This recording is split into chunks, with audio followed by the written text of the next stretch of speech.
Welcome to the Taking Care of Tutu podcast. I'm so happy to have Malia Alexander from Maximum Legal Services Corporation with us today. Welcome, Malia. Hi, Meg. Thank you so much for having me. Really excited to be course. here and talk about our services. Great. I am excited too because a lot of people ask me about what are called corporate trustee services. So I'm happy to get into it with you. Will you kind of just give us a little outline of what you folks do, and then maybe we can kind of go back and get the history on it? Sure. So, Okay. Maximum Services Corporation, or MaxCorp for short, we're a nonprofit that provides professional fiduciary services.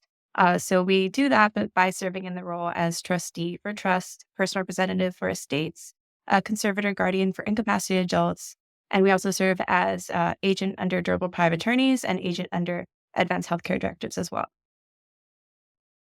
I think those last two are kind of rare. So that's great that you folks are doing all of those things. Tell me the origin story of MaxCorp. So we were originally established back in 1988, and originally we were a part of the Legal Aid Society of Hawaii. But very soon after that, we branched off and became our own independent organization. So today, we're no longer a part of legal aid.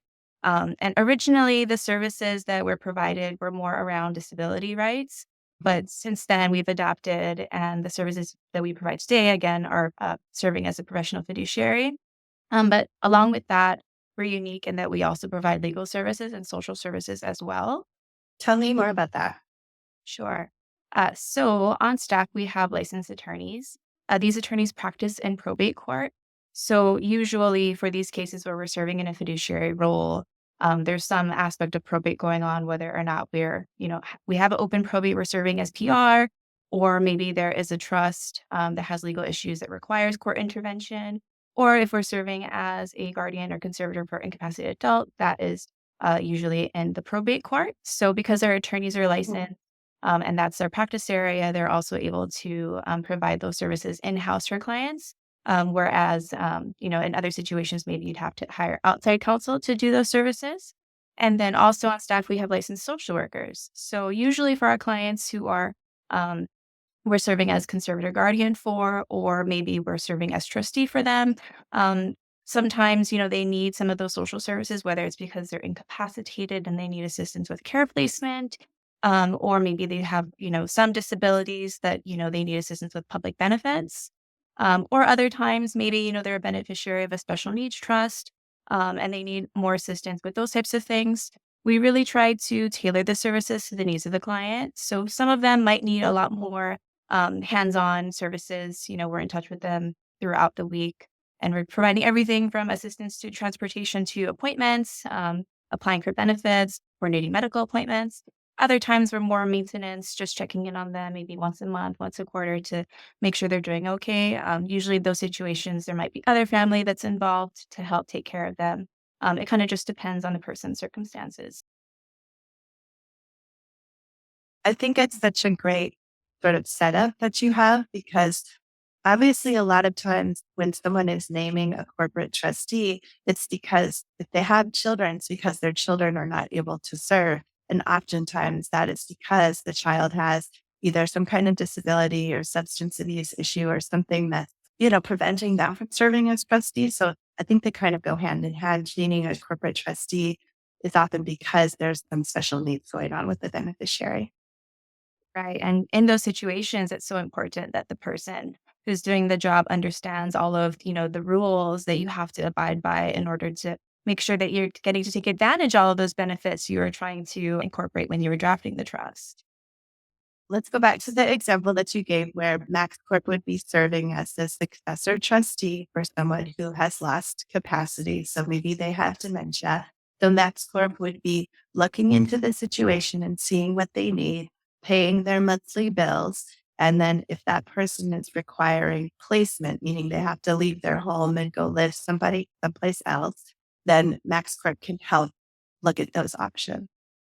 Yes, and it does depend on what exactly our role is. So, in situations where we've been named as a healthcare agent as well, then we have a lot more flexibility in what we can do because being able to communicate with healthcare providers for those types of situations specifically is really important.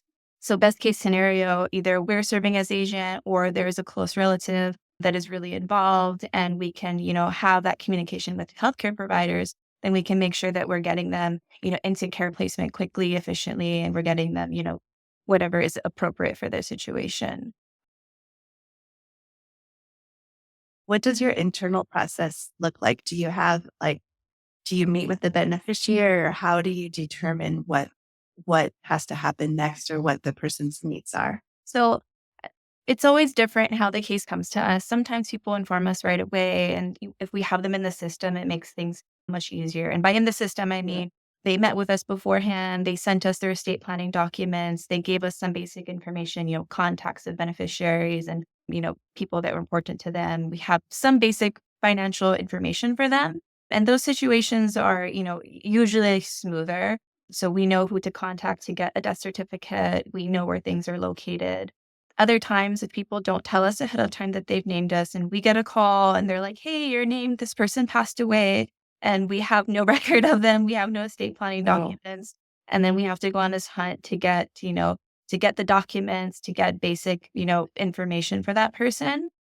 So once we are able to, get copies of the documents, we have a death certificate, then we can start really doing the job, which will include contacting the beneficiaries to, inform them of their status so that they are a beneficiary. We'll usually send them a letter with information and also request a meeting with them so we can introduce ourselves, whether that's over the phone or in person. And then also securing property is, one of the main things we have to do right away. Make sure that, if there was a trust, if there was a trust property, a home, we have to go there and make sure that that is secured. And then we're starting to, marshal assets, making sure that we have collected everything so that we can start our administration process.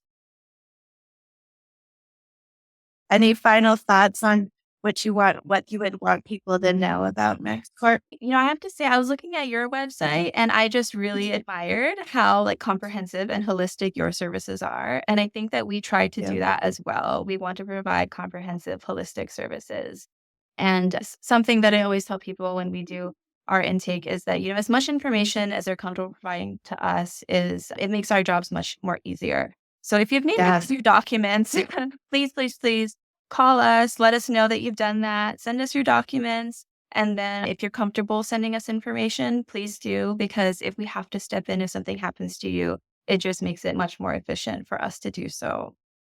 That's a great thought. Thank you. When people just in the last few days, people have come in and they either don't put any numbers on their form or they don't tell us that they already have a will before the meeting. And so I'm thinking I could have read that before this meeting, but if I don't know about it, I can't read it. So I hear you that when we can do a better job when we have more information about the family that is wanting us to help them.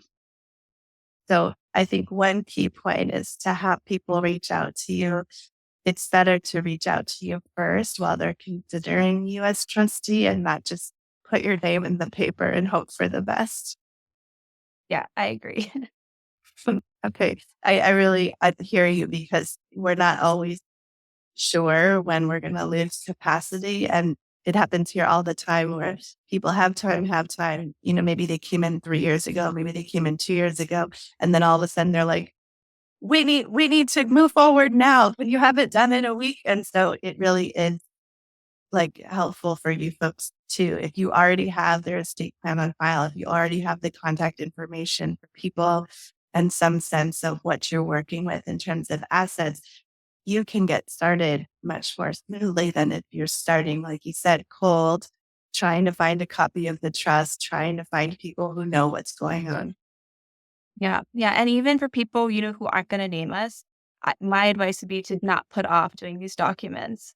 They're so important. And the cases that we get that aren't from estate planning documents, they're from cases where people who, they didn't do any documents at all and were coming in during crisis because, Yeah. they didn't do any planning.